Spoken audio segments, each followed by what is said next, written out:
Welcome to Gift of Life, the Organ Transplant podcast. These are the stories of those who have received, given, and who are waiting for the gift of life, organ transplantation. Now here's your host and heart and kidney recipient, BJ Odom. Welcome to Gift of Life, the Organ Transplant Podcast, a place where we journey through the incredible world of organ transplantation. I'm your host, BJ Odom, and as you can tell, have a little bit of a cold today, but thank goodness we do these all over the telephone, so I will not be infecting anyone today.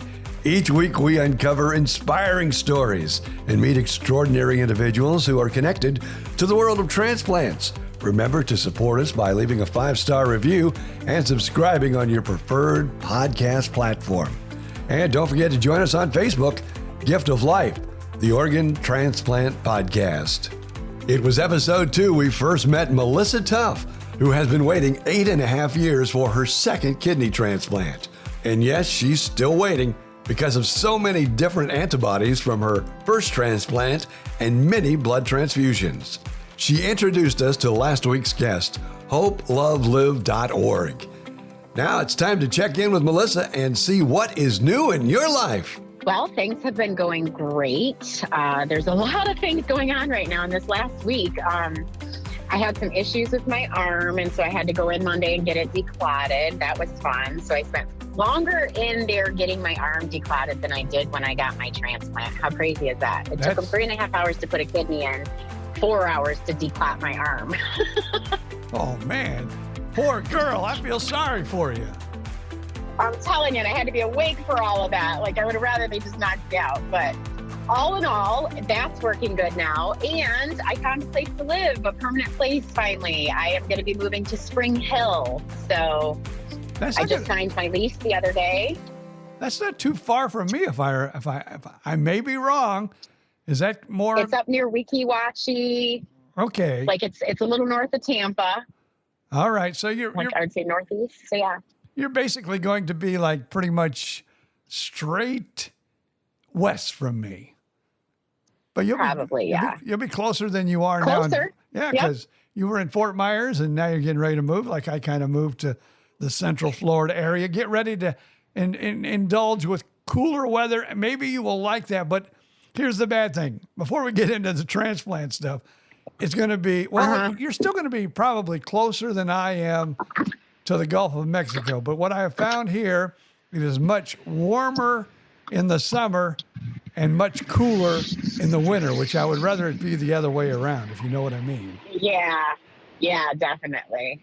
Well, I'm okay with it being a little cooler. I can't believe I'm already on episode 20. You were on episode 2 as we kicked I know, that's amazing. This whole thing off. So we are continuing through, almost done with season 1. And, you know, we talked about you needing a kidney transplant. You've had a few in the past. Now, any news at all with you getting closer to receiving that transplant? Unfortunately, no, but I do have a friend in the NKF advocacy committee that I'm a part of that just recently went to New York on a clinical trial to lower his antibodies. So I've been speaking with him. There's another location in Chicago that does it. Unfortunately, there's nothing in Florida, so I will have to travel regardless if I'm going to participate in this clinical trial. And that would maybe give me a little more of an edge towards getting a transplant. If they can get my antibodies down a little bit, then they could get me at least maybe a 1 out of 6 antigen match that might stick. And I'm willing to do anything at this point. And that seems to be the problem. If you go back to episode 2 when we first talked to Melissa, the problem is she's had a few transplants, kidney transplants. She's had some. I just had one. But I had a lot of blood transfusions. Okay. That's what made my antibodies so high. So with the antibodies, it is finding it harder and harder for you to find a match, which baffles me because I'm not a scientist. And it also angers me because you've been waiting, I think, longer than anyone I know. Yeah, I've been on the list for 8.5 years, on dialysis just as long. So this is coming up. Actually, I just celebrated my 28th anniversary with kidney disease. on my birthday, and I have been on dialysis for 18 years now total. Well, if you people out there ever wanted to pray for somebody, pray for this girl because she deserves it. She's been waiting, and she is a true fighter when it comes to organ transplant. She goes out and talks to people. Heck, she even goes all the way to Washington, D.C. to lobby for Heck us yeah. folks, that need transplants. So, hey, you are like my superhero, and I wish you so much that you get that thing. I hope when we get off the phone with this interview, you get a phone call and somebody says, you know what, we've got one for you. That would be amazing because I'm not moving until next month. So it would be like perfect timing right now. I could get my transplant, recover, and then just go out to Tampa General for everything. Awesome. Well, we're going to hope for that. Well, another reason why I called you, because I remember when you were first on the podcast, you talked about this organization, Help, Hope, Live. I got to talk to Kelly Correct. Green last week. She was amazing, had an amazing story, and told me all about this group. And since you were the one that led me to them, I thought I would ask you, you are someone they have helped. So tell me a little bit about your story with Help, Hope, Live. Sure. So when I first started to get listed through Tampa General, I was told that because of my underinsurance, I only have Medicare. I don't qualify for a secondary. I'm required to pay the 20% balance that Medicare doesn't cover. Because I'm single and I was not working at the time, I had to have what's called a pre-transplant deposit. And it's not common, but there are some hospitals that do require it. So the financial coordinator literally sat in front of me with a calculator, added up what she figured my 6-month share of costs would be, and it turned out to be $12,584. So I needed to have that money, or at least a bank statement showing that I had the ability to get that kind of money, before they would even take my case to the board for approval. So, of course, I was a bit panicked because I'm like, I don't really know anybody. I just moved to Florida. My family's not super supportive.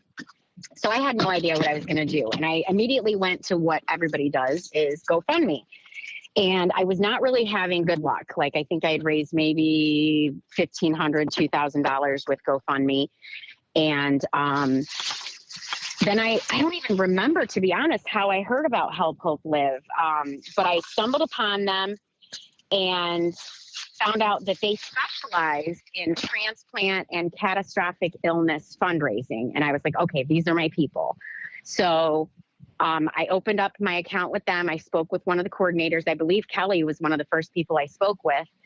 And they set up a fundraiser page for me.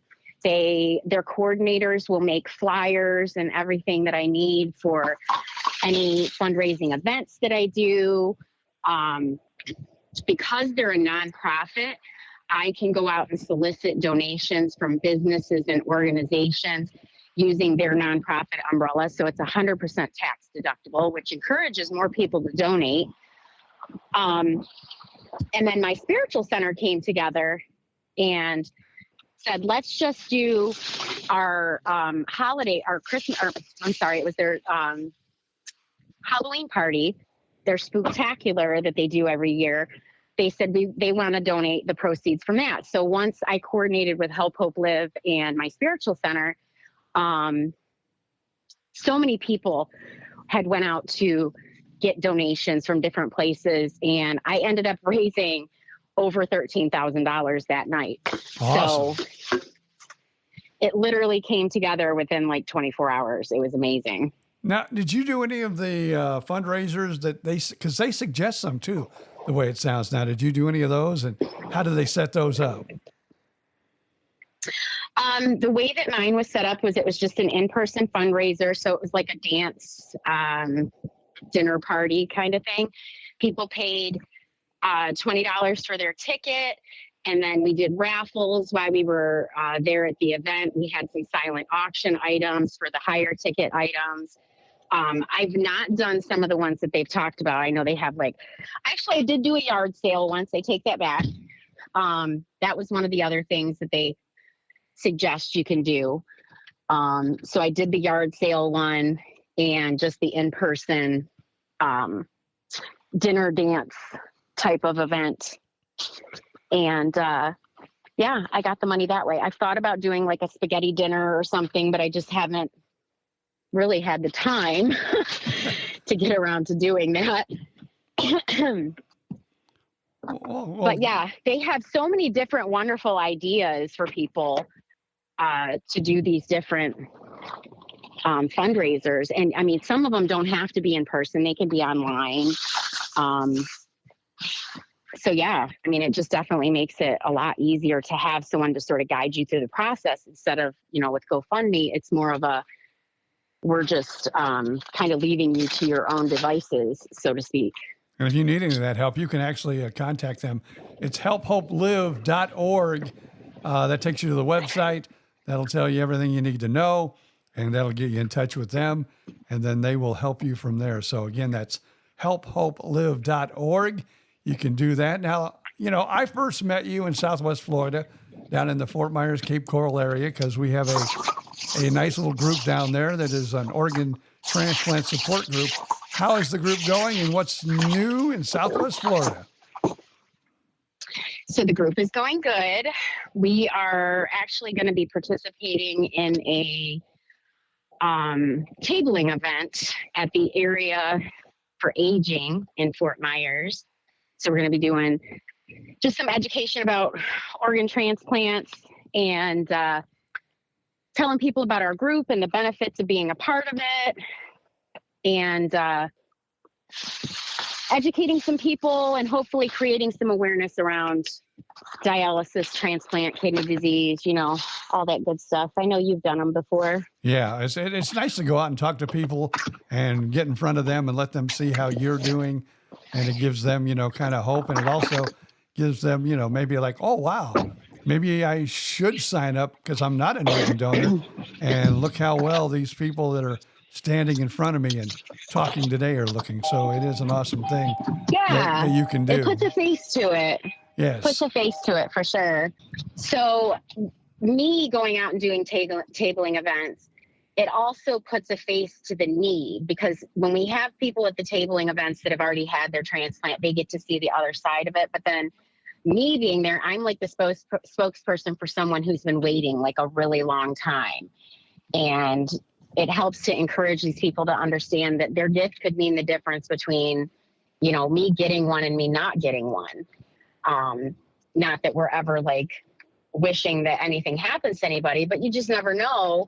And so many people are just uneducated about, they think immediately like, well, I've done this in my life, or I'm too old, or, so we like to dispel any of those like mistruths about age with transplants, or like your overall health, because a lot of people mistake, well, I've drank a lot in my life, so you wouldn't want my kidneys. And it's like, no, but that actually doesn't affect your kidneys.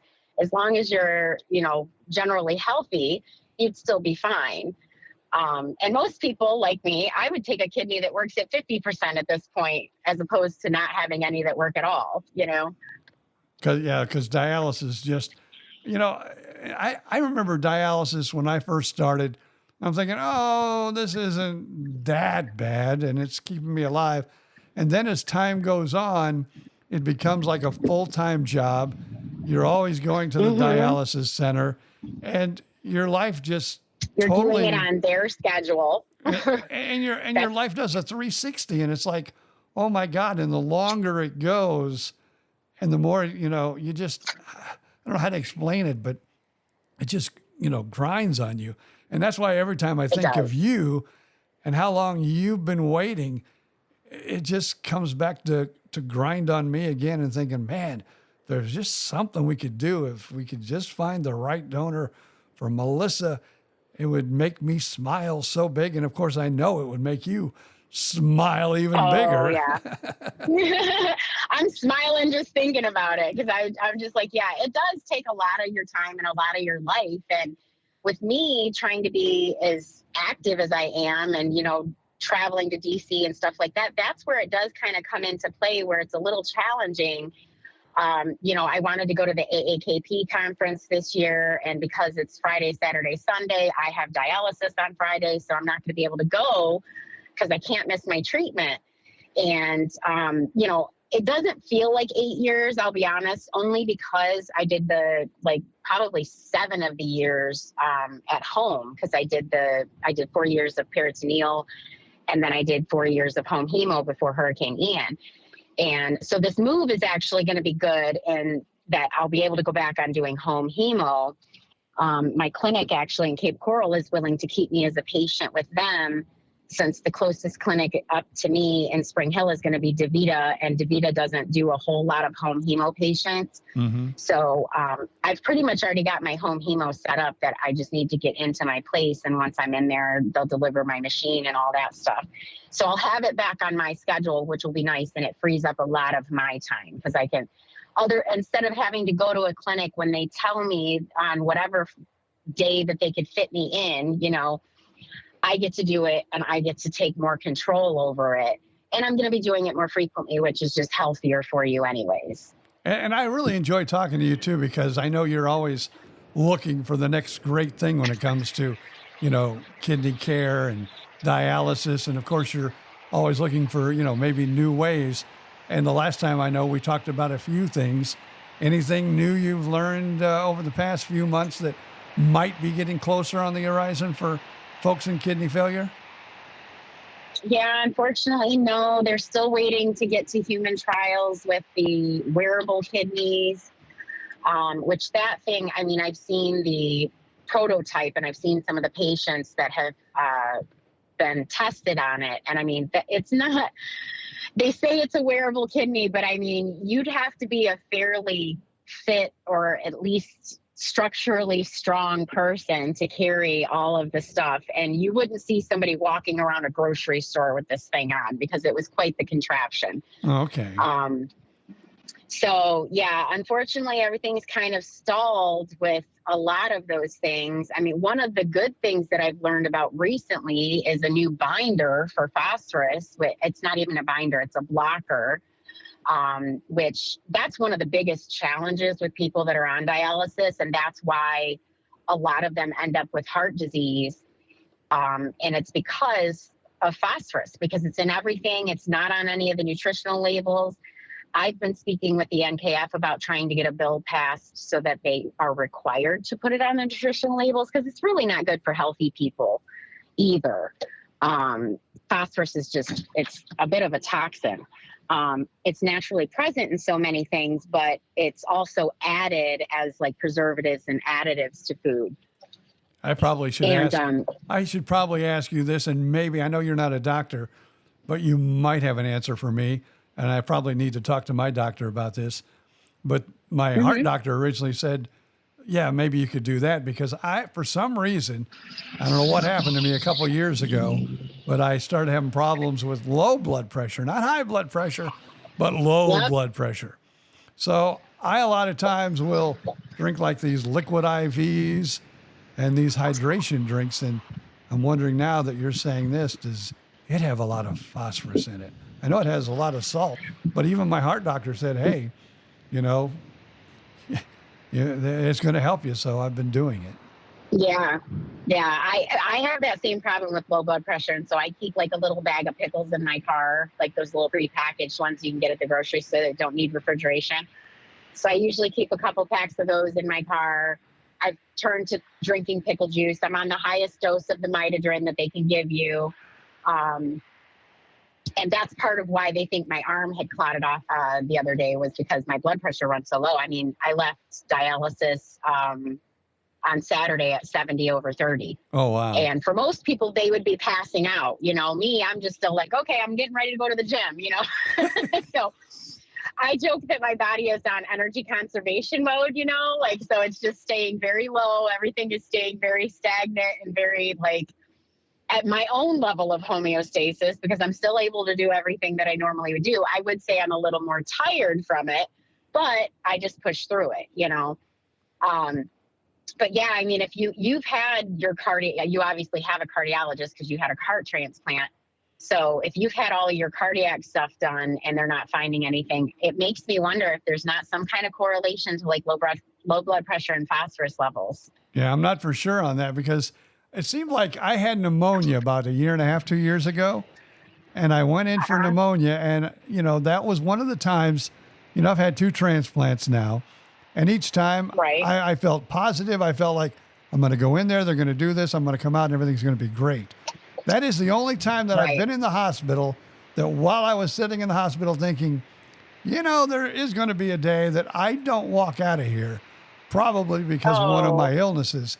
And I thought that was going to be the one that was going to get me, was the time that I had pneumonia. And it seems like ever since I had that bout, my blood pressure has just been, ugh. So yeah, that's pretty interesting. I can't figure it out, but something's going on inside this weird body of mine. Well, you're just so calm. See, I always tell them I'm just so calm. That's what it is, that I just have no stress, even though I have everything to be stressed about.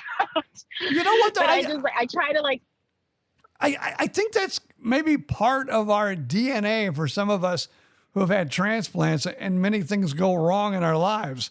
We're just so used to things going wrong that when things go wrong, we go, okay, here's another problem I got to worry about. Not worry about, but here's another problem I got to get through. And we just kind of it's not a surprise. Yeah. And so we just deal with it. We're just, okay, next step in the journey. And you smile and you push your way through it. Yep, exactly. So I'm glad that you keep smiling, and I'm glad you keep pushing, because you're one. And I usually don't use profanity on this, and it's not a big bad word, but I'm just going to say you're a hell of a warrior.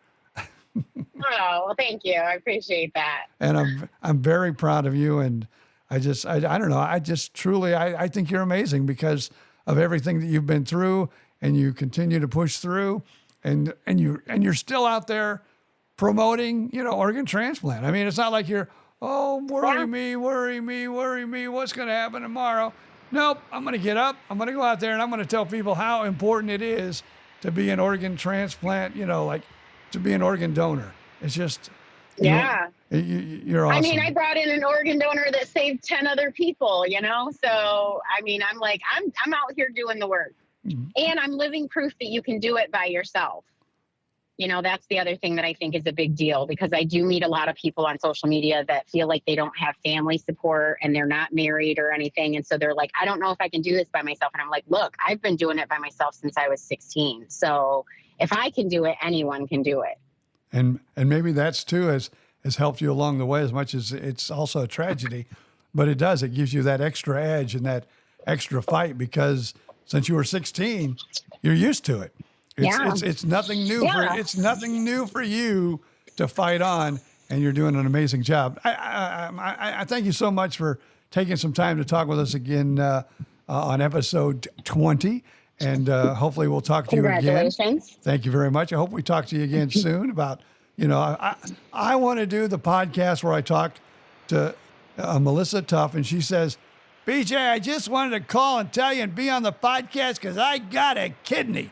That's the one I'm looking forward to. That'll be the next time we talk. I hope so, and I hope it is very, very soon. Any last words before we let you go?